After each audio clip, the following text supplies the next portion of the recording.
بسم الله الرحمن الرحيم. اللهم صل على سيدنا ومولانا محمد وعلى آل سيدنا ومولانا محمد وبارك وسلم وصل عليه. رب زدني علما، رب اشرح لي صدري ويسر لي أمري واحلل عقدة من لساني يفقهوا قولي. اللهم الهمني رشدي وعيدني من شر نفسي. زمونږه د کتاب چې د سر نه شروع کړو کنه، د سر منګه لاول ویلو چې په مقدمه کې بدري فصلونه بیانېږي.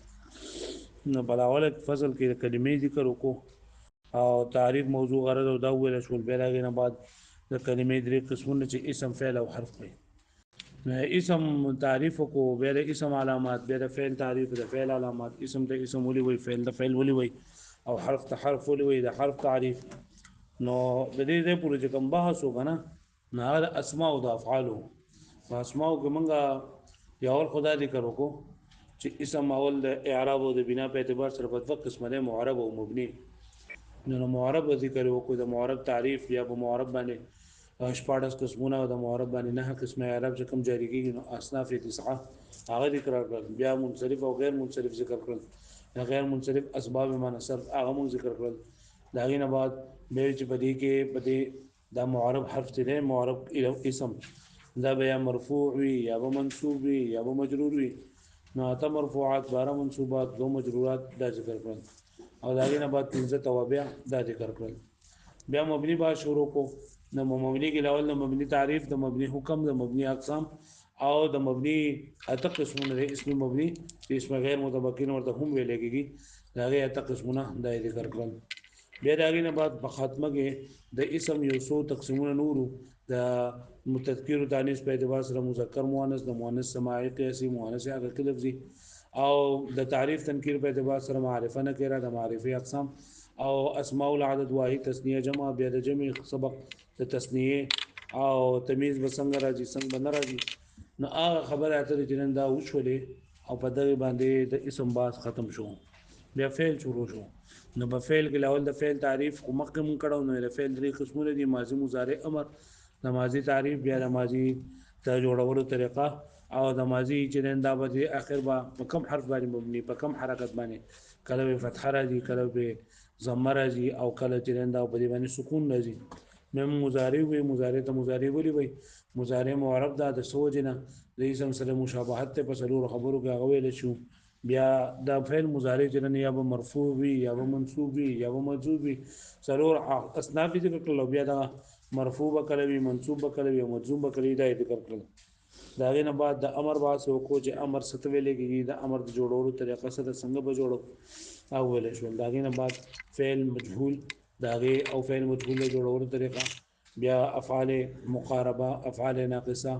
افعال مدغم او فعل متعدی. څو مفعول ته متعدی دي، یو ته دوه ته درو ته. دا باس ختم کو، فعل په دی باندې هم ختم شو. اوس د دې نه بعد د دې کتاب اخرنۍ حصہ هغه د حروف باس ده.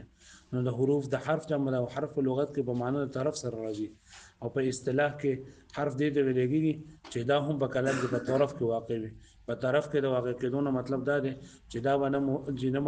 جنما مسند وي او نه مسند وي. په طرف کې د واقع کېدو نه مطلب دا دی چې دا باندې په کلام کې مسند واقع کېږي نه مسند واقع کېږي. پوه شئ؟ ها بیا دا حروف دي کنه. نو ډېر قسمونه دي. یو حروف عامله دي، یو حروف غیر عامله دي. حروف عامله په نورو کتابونو کې تاسو دلته خلکا ولس حروف ذکر کړی دي، خو د دې علاوه نور حروف مخکې ذکر کړل، لکه حروف ناصبه دي، حروف جازمه دي، نه مخکې ذکر کړل. نه دلته کوم ذکر ونه کوي.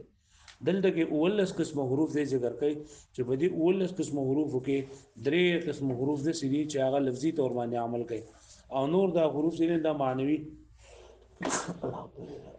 تور باندې عمل کوي.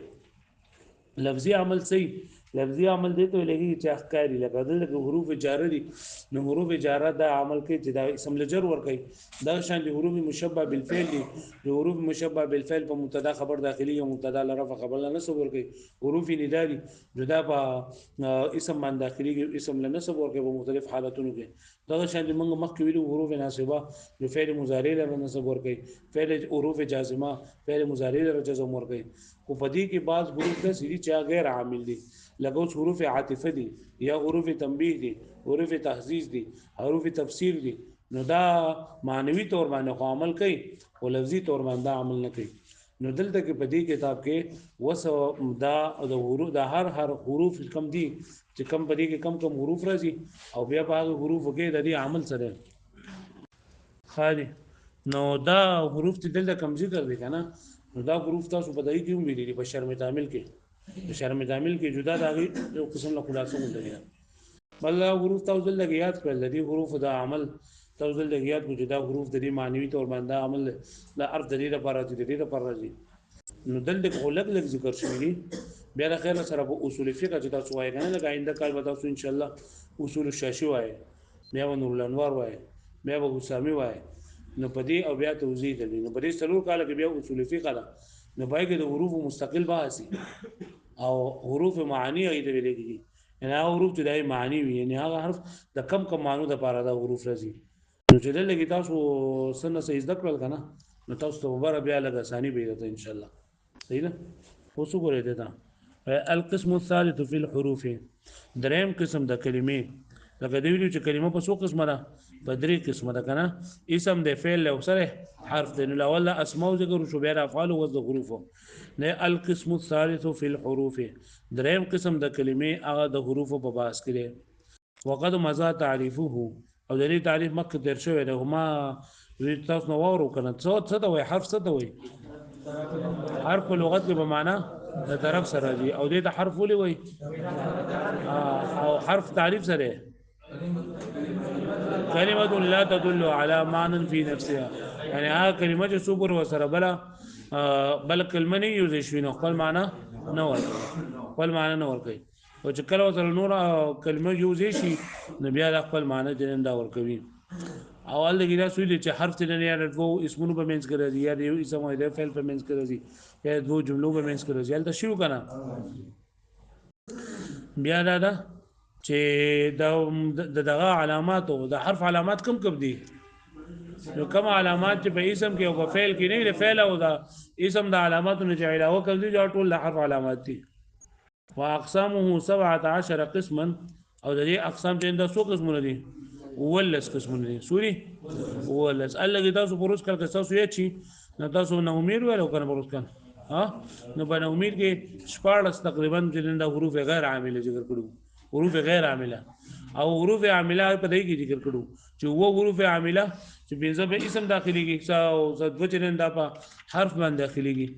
په فعل باندې داخليږي حروف مشبہ بالفعل او حروف جاره حروف ندا ما ولا مشبهتان بليس او بلسو یو او لا في الجنس او حروف ناصبه او حروف جازمه ال دغه ذکر کړو او شپاړه سینه نه دای حروف غیر عامله په اخره کې ذکر کړو دلته ټوټل اولس یعنی عامله او غیر عامله په کې نه ذکر کړی پدې کې ما تاسو چې حروف الجر او حروف مشبہ بالفعل حروف ندا دا حروف عامله دي او دا نور ټول غیر عامل دي نو حروف الجر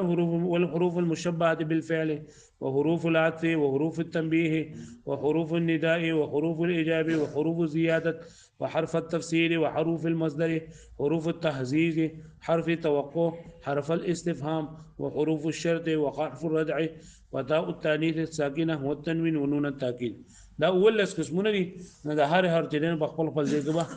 ذکر وکړي فصل يعني الاولنی فصل دا اول فصلونه به تقریبا بیانېږي حروف الجر جر په لغت کې په معنی د راخودو سره ده جر په لغت کې په معنی د راخودو سره او دې د حروف جر زکوي چې دا د فعل یا شبه فعل معنی خپل مدخول درفته راکاږي د فعل یا شبه فعل معنی یا خپل مدخول درفته تیندار راکاږي دې د حروف جر زکوي حروف جاره لکه دا خدا تعریف ذکر دی کنه چې حروف جاره څه ته و چې اسم داخلي کې نجر ورکړي دا تعریف نه دی دا عمل دی دا سره عمل دی چې حروف جاره په اسم داخلي کې او اسم لجر ورکړي دا سره عمل دی تعریف سره چې جر په لغت کې په معنا د راخودو سره او د حروف جاره حروف ته وایي چې د فعل یا شی به فعل معنا خپل مدخول درفته راکاږي لکه ما وې مررت بزیدین نو دلته کې فعل څه شری مرور ده کنه نو دا فعل خپل مدخول طرف ته راکوده دلیل معنی خپل مدخول طرف ته راکوده پوه شو به معنی خالد حروف الجر حروف وضعت لافزاء الفعل دا هغه حروف دي چې وذکر لشي د پاره د راکودلو د فعل او شبهه یا دا شبه فعل. شبه فعل هغه ته ویل کېږي چې هغه فعل نه وي اسم وي او د فعل سره مشابه وي په عمل کولو کې. د فعل سره په عمل کولو کې څه وي مشابه وي، یعنې د خپل فعل په شان عمل کوي. او دا پنځه څیزونه دي. څو څیزونه دي؟ اسم فاعل، اسم مفعول، اسم تفضیل، مصدر او صفت مشبه. هغه ټول ذکر مکه شوی دی کنه. اسم فاعل او اسم مفعول شوی دي کنه، صفت مشبه شوی دی کنه، مصدر او اسم تفضیل شوی دی کنه. نو بیا دوباره کول د ضرورت نشته ده چې یا به د فعل معنی خپل مدخول ته راکاږي یا به د شبه فعل معنی خپل مدخول طرف ته راکاږي. او معنی الفعل الى ما تليه، یا به یو داسې حرف چې هغه په معنی د فعل پکې پرته وي چې وی حرف هو لیکن په دې حرف کې معنی د فعل پرته وي نه خپل مدخول طرف ته راکاږي. الى ما تليه یعنی هغه چې دې خواته مطلب دا چې په کوم معنی د حرف جر داخل شوی. نو اسانه خبره څه شوله چې حروف جاره هغه حروف ته ویل کېږي چې د فعل یا شبه فعل یا داسې حرف چې هغه د فعل په معنی باندې وي د هغې معنی خپل مدخول طرف ته راکاږي. د هغې معنی خپل مدخول طرف ته راکاږي. د فعل لپاره مثال لکه مررت بزیدین، وزل کې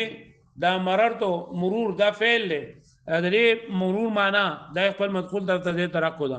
معنی دا چې زه تیر شوم په داسې ځای باندې چې هغه نږدې وزید. وانا مار بزیدین دا د شبه فعل مثال دی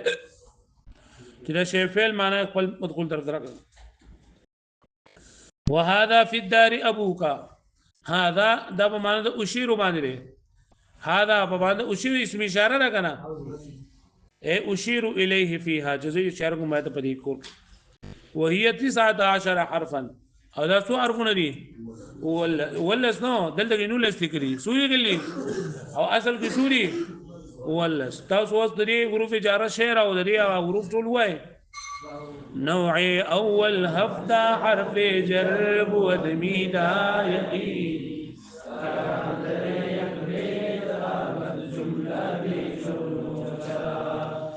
او کا غلام ومنذ مسخلا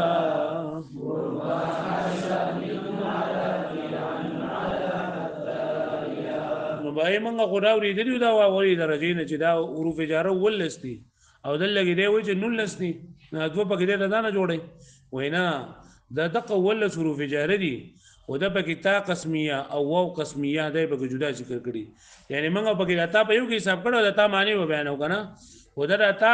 چې د قسم نه پار راشي یا واو چې د قسم نه پار راشي نه پکې د جدا ذکر کړي دي. نو ځکه دې نو لسرو کړي نور دا ټول دغه یو ولس حروف دي. با تا کاف لام واو من مس خلا رب حاشا من عدا في عن على حتى الى دا ول شروع واښوي. ودا د نولس څنګه روکړي واو قسمیه او تا قسمیه پکې جدا ذکر کړل.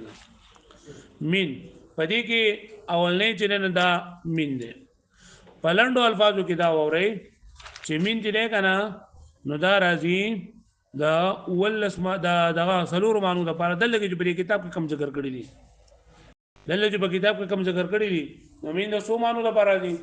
د سلور مانو د پاره. نمبر 1 ما د فکر ده کنه ده د ابتداء الغایه د پاره، د تبیین د پاره، د تبعیض د پاره او زائده. مين د سو مانو د پاره دي سلور د پاره. کم دي؟ ابتداء الغایه او تبیین تبعیض او زائده. من دغه دې ته ویل کېږي ابتداء الغایه دې ته ویل کېږي چې د کم زینه انتها شروع شوی ده، د کم زینه شروع شوی ده. لکه د سیرت من البصره الى الكوفه، مدما سفر مې وکړو د بصرې نه کوفې. د مطلب دا دی چې زما د سفر ابتدا دا شو د کم زینه د بصرې نه. لکه پوه شو به معنی تبیین دې ته ویل کېږي. تبیین چې په دې کې د مخکې خبره د وضاحت لپاره راځي، د مخکې د خبره د سره لپاره راځي، د وضاحت لپاره راځي. او د دې موږ ته څه پته لګي چې دا من دلته تبیین دی کنه نه. نو چې د دې په علامه ده چې د دې من په ځای باندې الذي ولګي نو په معنی کې څه فرق نه راځي. پوه شئ. او دریم نمبر من چې د تبعیض لپاره راځي. تبعیض یعنی باز مراد باز نه مرادو. ټوکړه ټوکړه. نو من به تبعیض د پاره هر راځي چې کله د دې په ځای باندې بعض راتل چې د صحیح وي یا د دې په ځای باندې بعض تر اورل شي مثال سره په خصم کې خبره شي ان شاء الله. او زائده دي ته لګي من زائده چې داغه په لور کولو باندې په معنا کې سنوسان ناراضي. وذا من چې زائد کولېږي نو دا په کلام غیر موجب کې بزائد کیږي په کلام موجب کې نزياتي. کلام موجب نه پیژنم کنه نه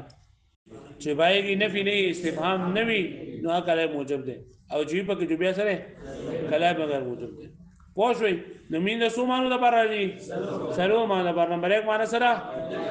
مين بر راځي ابتداء او غیر بار نمبر 2 د تبیین د بار او بیا د تبعیض د بار او بیا ان شاء الله تاسو په اصول په کتابونو کې بیا وایي چې من تبعیضیه به حال راځي چې کله دا په خاص سیس باندې تنده داخلي او هغه اجزا جوړې دي شي او حصے جوړې دي شي نو پای کې راځي او تبیین باندې ته لګي کله چې په صفت عام باندې داخل وي او ځان ته ګرانه وای ما سب دغه پوره د چې کم دی کتاب کې لیکلي ښا د من سو معنی نه سنو وګوره ورته سه من وهي الابتداء الغایته چې دا د غایه ویل کېږي انتها ته چې د انتها د غایه د ابتداء غایه د پر راځي یعنی مطلب دا کنه چې ته یو ته زره دی دیوال هغه دیوال ته وسم هغه دیوال غایه ده انتها ده انتها واښوي نو دا انتها چې د کم ځای ابتدا دای کیږي ندی لپاره من دی من ندی ابتداء الغایه لپاره وعلامته او علامه لري دا یعنی موږ ته څنګه پته لګي چې دا من د ابتداء غایه لپاره دی کنه نه نو ايسع في مقابلته الانتهاء چې دای په مقابله کې انتها راتل صحیح وي چې دای په مقابله کې انتها راتل صحیح انتها یعنی دا په ذکر کړل لکه سرت من البصره الى الكوفه نو نه لګي دا بصره دا کوفه چې دا کنه کوفه دا انتها ده چې زما سفر شروع شو د بصرین نه کم ده پوره د کوفه پوره یا لکه په قران مجید کې الله تعالی فرمایي سبحان الذي اسرى بعبده ليلا من المسجد الحرام الى المسجد الاقصى ندا من ابتداء الغایه لپاره واښوي او دا لکه په مکان کې عمر راځي او په زمان کې عمر راځي په مکان کې لکه دغه مثال شو او په زمان په زمانه کې لکه د صومت من يوم الجمعه الى يوم الخميس د جمعې د ورځې نو اغله د جمعرات ورځې پورې ما روزي ونیولې صومت من يوم الخميس واښو به معنی وللتبيين او دویم نمبر د مینا من راځي د تبیین د لپاره وضاحت لپاره تبیین معنی سره وضاحت وعلامته او علامه الاراده ان يسع وضع لفظ الذي مكانه چې د دې من لري کې او د من په ځای باندې الذي راتل سوي وي دای په ځای باندې نو ال دغه به د امین تبیین وي لکه د فجتنبوا الرجس من الاوثان فجتنبوا الرجس چې تاسو د ګندګۍ نه ځان بچ کړئ وځ دا ګندګي څه شي نه نو من الاوثان یعنی ګندګي نو دلته د ګوره فجتنبوا الرجس ته د ګندګۍ نه ځان بچ کړئ ګندګي څه شي نه الذي الاوثان ها څنګه چې کوم بوتان دي پوښښ به نه باندې هغه به نه باندې پوښښ ها بیا وثن او صنم په دې ډول کې فرق دی تاسو په تفسیر چې بیا کړه کوی ان شاء الله تاسو بیا پای کې راشي چې کوم شکل والی نه تاسو خنم وي او چې شکل والی نه ته وثن وي فجتنبوا الرجس من الاوثان پوښښ به نه باندې بیا ولید تبعیض او من راځي د تبعیض د پاره وعلامته ان يصح لفظ بعض مكانه او د دې علامه ده چې د دې په ځای باندې د ریمین په ځای باندې بعضو چرندار راوړل شي لکه د اخذت من الدراهم اخذت من الدراهم نو د اخذت ما واغس لغنه بعض دراهم نو د څه ویل چې اخذت بعض الدراهم واښوي یا قران مجید کې الله تعالی فرمایي منهم من كلم الله تلك الرسل فصلنا دا پیغمبران مونږ غواړي ورکړه بعض نه په بعض باندې منهم بعض دا غینا نو دا بعض دا غینا چې مونږ معنا کو نو دا نه مين معنا کو واښوي منهم من كلم الله معنا خاصل کې دا چې دا غینا هغه دي چې مونږ بعض دا غینا دا مين تبعیضیه نه پرې خبره باندې پوښوي تبعیضیه چې دې په دې باندې بعض راوړل سی وي وزائده او من مزاید وی زائد څه ته ویل کېږي وعلامته الا يختل المعنى باسقاطها چې د دې په لري کولو باندې د دې په غورځولو باندې په معنی کې څه خلل ناراضي لکه د ما جاءني من احد نه دراغله ما خواته هیڅو نو کله چې ما جاءني احد جو هم دغه یو معنی دا کته چې ما جاءنا من احد نو دغه یو معنی یا قرآن مجید کله دا فرمای ما جاءنا من بشير ولا نذير نه دراغله موږ سو ګیرون کېو موږ د زیر ورکوم کنه دراغله واښو بنی معنی ولا تزاد من في كلام الموجب او نزياتي من په کلام موجب کې ان کلام موجب چې نه پای کې من نزياتي کې كلام موجب ستوي خلافا للكوفيين خلاف ثابت کوفیین لرا یعنی امام اقفش رحمت الله علیه او کوفیین چې نه بدی اختلاف کوي چې په کلام موجب کې چې نه داوم صحیح دي پوښښ چې په کلام موجب کې داوم صحیح دي او د ځان لپاره په دلیل کې سوی ویلا تعالی په قومي کوي یغفر لكم من ذنوبكم ويؤخركم الى اجل مسمى يغفر لكم من ذنوبكم ويؤخركم يا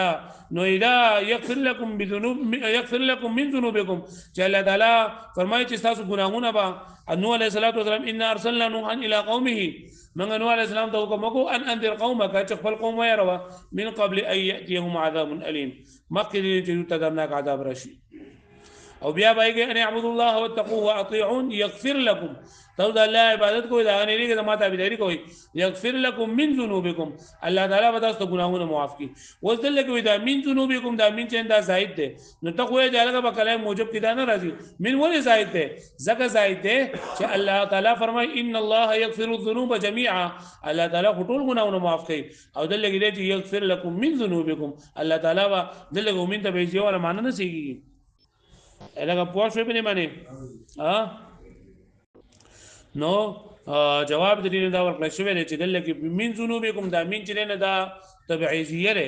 دا من چې نه دا لکه ظاهر نه ده ځکه چې دا خطاب امت د نوح علیه السلام ته کړی دی چې نوح علیه السلام ان الله یغفر الذنوب جميعا دا الله تعالی د پیغمبر علیه السلام امت ته کړی دی چې ان الله یغفر الذنوب جميعا الله تعالی ټول ګناهونه معاف کوي نو دا حکم الله تعالی صرف د محمد صلی الله علیه وسلم د امت لپاره خاص کړی دی چې ټول ګناهونه به دوی معاف کیږي او یغفر لكم من ذنوبكم دا حکم چې نه دا خو الله د نوح علیه السلام امت الله تعالی خطاب کړی پوه شئ چې بعض ګناهونه به معاف کوم بعض به نه معاف کوم په توبې سره او د پیغمبر اسلام د امت خاصیت دا دی چې الله تعالی په توبې سره ټول ګناهونه معاف کوي یا یغفر لكم من ذنوبكم بعض مفسرین تاسو ان شاء الله ته جواب ورکړل دي چې من ذنوبكم کې امین تبعیضیه ده چې الله تعالی حقوق الله معاف کوي حقوق العباد هغه وخت پورې نه معاف کوي سو پورې چې دا کړی نه یعنی هغه نه معافي نه غوښتلي په نه شوي کنه ولا تزاد من في كلام الموجب او نه زیاتېږي دا من په کلام موجب کې په کلام موجب کې خلاف للكوفيين خلاف کې ثابت ہے کوفیانو خادي واما قولهم قد كان من مطر وشبه فمتأول او كم چې دا ثابت چې قد كان من مطر او بل قد كان من مطر کې دا مين چې دا زائد ده نو دا زائد نه بلکې دا تبعیضیه ده چې مطلب ټول باران نه شوی په اسمان کې چونو روانه ټول نه شوی بلکې باز دا نه شوی ده دغه تعبیر کولای او یا پکې دا مين چې دا تبیین د پاره ده فقط کان من مطر کې پوانه شوي کنه نو د دې خلاصه شو چې مين د سو مانو د بار راځي کم دي ابتداء الغايه تبیین تبعیض او زائده خو زائده په کم کلام کې راځي په کلام غیر موجب کې بزائد راځي په کلام موجب کې باندې راځي او کوفیین وایي چې په کلام موجب کې هم راتلی شي و الى دیم نمبر په حروف جارو کې الى ده نه الى څه دوه معنی دي یو الى راځي د انتهای غیر لپاره ایو الى راځي په معنا د ما باندې په معنا د ما باندې وکړه راځي چې کله ته د الى کټ کې د دې باندې ما ولګي جو معنا کې څه فرق نه راځي و الى راځي د انتهای غیر لپاره انتهای غیر څه یعنی دا کم انتها چې د کوم ځای پور شوی دا لکه په دغه مثالونو کې سیرت من البصره الى الكوفه نو دا سفر شروع شه د بصره نه د کوفی پورې دا کوفه انتها ولغایله پوښوي یا ثم اتم الصيام الى الليل تاسو روزي نه د روزي د ماخام پورې او من المسجد الحرام الى المسجد الاقصى نو مریږي وبمعنى مع قليلا او دا راځي په معنا د مع باندې لګا غیلا په معنا د مع باندې لګا پرمدي کله الله فرمای فاغسلوا وجوهكم وايديكم الى المرافق تاسو خپل مخونه وي او خپل لاسونه وي سره د څنګهونه دا اله په معنا د لګي د مع عليه پوښښ مې معنی او بل ولا تاكلوا اموالكم الى اموالكم بينكم تاسو ما خوري د مالونه د خپل مالونو ساره الى اموالكم وما ده مع اموالكم به پوښښ مې معنی درم حتی وای حتی چې کنه نو دا یو خدا خبره ده په حتی کې موږ درې خبرې کوو یو دا چې حتی په مثل د اله بشاد ده څنګه چې اله د انتها او غیره لپاره دي دغه چې حتی هم د څه لپاره دي انتها او غیره لپاره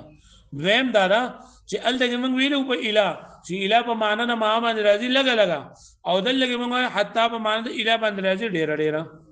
دریم فرق دا دی چې الا د اله دا به حرف با اسم ظاهر باندې هم داخلي شي او په اسم ضمیر باندې هم داخلي شي خو حتی چې دا صرف په اسم ظاهر باندې داخلي شي په اسم ضمیر باندې نشي داخلي حتی د درې مانو لپاره درې سيزونه دي درې خبرې په حتی کې یو دا چې حتی د انتهای او غیر لپاره راځي نمبر 2 حتی په معنی د ما باندې راځي کثیر ډېر او دریم دا چې اله دا په حرف اسم ضمیر او په اسم ظاهر باندې من داخليږي او حتی چې دا صرف په سمان داخليږي صرف په سمانه اسم ظاهر باندې امام مبرد رحمت الله علیه وی چې دا په اسم ضمیر باندې داخليږي او شعر رضان پر لیکل دي نو موږ ورته جوړوي دا خوشاس دي حتى مثل اله حتى چې دا بشان د اله ده نه نمت البارحه حتى الصباح حتى الصباح نمت البارحه زود شيء مټول شپه حتى الصباح تر صباح پورې حتى الصباح د صباح پورې یا لکه الله تعالی فرمایي سلام د شپه د ليله القدر سلامتیا ولدا هي حتى مطلع الفجر او دا سلامتیا ولدا د شپه تر دې پورې چې سحر راخو کیږي وبمعنى مع كثيرا او دا په معنی د مع باندې به هم راځي ولکه اله چې دا لګ راتلو دا ډېر راځي ما حاجی لګته قدیم الحاج حتى المشاة چې حاجیان راغله تر دې پورې چې پیاده خلک هم راغله یعنی مطلب دا کنه چې حاجیان هم راغله او پیاده خلک هم راغله انده انته دغه لپاره ما په معنی ما باندې ولا تدخل الا على الظاهر او نه داخلي غدا حتى په اسم ظاهر باندې لا حتى نه داخلي مگر صرف په اسم ظاهر باندې یعنی په ضمیر باندې حتى نه داخلي فلا يقال حتى هو نو حتى هونه ویلېږي خلافا للمبرد وی امام مبرد رحمت الله علیه پر کې اختلاف کړل امام مبرد رحمت الله علیه فرمایي چې څنګه دا حتی په اسم ظاهر باندې داخليږي د قشن دا په اسم ضمیر باندې هم داخليږي او د دان لپاره په دلیل کې د شاعر دا قول پیش کړل وی فلا والله لا يبقى اناس فتن حتى ابن ابي زياد فلا والله نو دلته ګوره محل الاستشهاد شعر د سره بار راوړل شوی دی شعر د دې پر شعر چې دلته کې حتی کړي حتی کا نو دلته کې حتی اسم ضمیر په کا باندې داخل شوی دی فلا والله لا يبقى اناس فتى حتى ابن ابي زياد فلا والله په خدای پاک مې د قسمی چې لا يبقى اناس باقي په پاتې نشي هیڅ یو انسان يعني نوجوان فتن يعني نوجوان حتى که چې تبهم پاتې نشي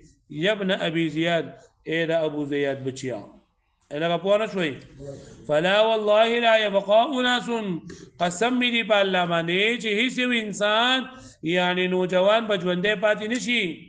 حتى که تر دې پورې چې تبهم ژوندې پاتې نشي ابن ابي زياد اے دا ابو زياد بیا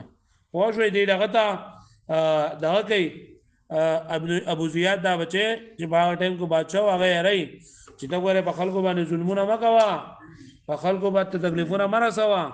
کنه دا ژوند همیشه لپاره نه لري دا بادشاہي دی همیشه لپاره نه ده د دې دینه بځي خدا خو خپل جوړ نه موږ خدا مالو استشهاد وي او ترکیب وکي فلا فاخذ تفريعيه او لا زائده لا زائده ورستو براشي چې لا چې په قسم باندې کله داخل شي زائد راځي والله ترکیب نشم کوله کنه یاره ما ته ګران دي واو سره واو قسمیه جاره لفظ الله مجرور جار سره خپل مجرور ظرف مستقر متعلق شو بچا پوره اقسم فعل پوره اقسم فعل انا ضمیر پاک فاعل فعل سره خپل فاعل نه قسم لا يبقى فعل مضارع منفي معلوم اناس مبدل منه فتن ولا بدل مبدل منه سره د خپل بدل نه فاعل شو د چا لپاره لا يبقى لپاره حتى حرف جر او كضمير مجرور جر سره د خپل مجرورنا ظرف الله متعلق شو بچا پوره لا يبقى پوره لا يبقى فعل سره د خپل فاعل او متعلقنا جمله فعليه خبريه جواب قسم قسم سره خپل جواب قسمنا جمله قسميه انشائيه يا ابن ابي زياد ترکیب جدا يا حرف نداء قائم مقام د چاره ادعو فعل کے ضمیر انا ضمیر مرفوع متصل مستتر فاعل ابن مضاف ابي مضاف الیه مضاف او زیاد مضاف الیه مضاف الیه سره خپل مضاف الیه شدم دا مضاف سره خپل مضاف الیه مفعول به منادا مفعول به دا ادعو فعل لپاره فعل سره خپل فاعل مفعول به جمله فعليه انشائيه ندائيه نه ابن ابي زياد جدا جمله شولا او دا بل جدا شو نو شاذون دا سره شاذ دی لکه بدل دی په دې شعر کې په حتی په کبه داخل شوی دی په ضمیر باندې داخل شوی خو سدي وفي او دریم چې نو باره کې بسلورم حرف تل نه غفي دی وهي للظرفيه دي ظرفيه د پاره دي یعنی ما بعد لره د ما قبل د پاره ظرف جوړي ما بعد لره د ما قبل د پاره ظرف جوړ لګته زید فی الدار نو ما بعد لره د زید په کم ځای کې دی په کور کې دی پوه شئ الماء فی الكوز او په سګری په کوزه کې دی وبمعنى على قليلا او دا فی په معنا د علامه نمره خلق لګ لغه ولا اصلبنکم فی جذوع النخل الله تعالی فرمایي چې دغه فرعون هغه دمکی بیانوي چې فرعون وی دي بس دغه ته د موسی علیه السلام ساحران چې کوم لا اصلبنکم خامخ ذب تاسو سولې کما فسولې به کوما زوړان به کوما فی جذوع النخل د کجوري په خاخونو باندې په خاخونو کې دننه نه پانځيږي په خاخونو باندې لپاسه پانځيږي نو فی په معنا څه باندې د علامه نه په معنا علا په معنا د علامه نه هم راځي لګا نه هو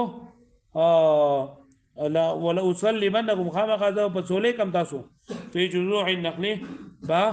د کجورو په خاخونو باندې وایم پس کا بس ده دا بیا چې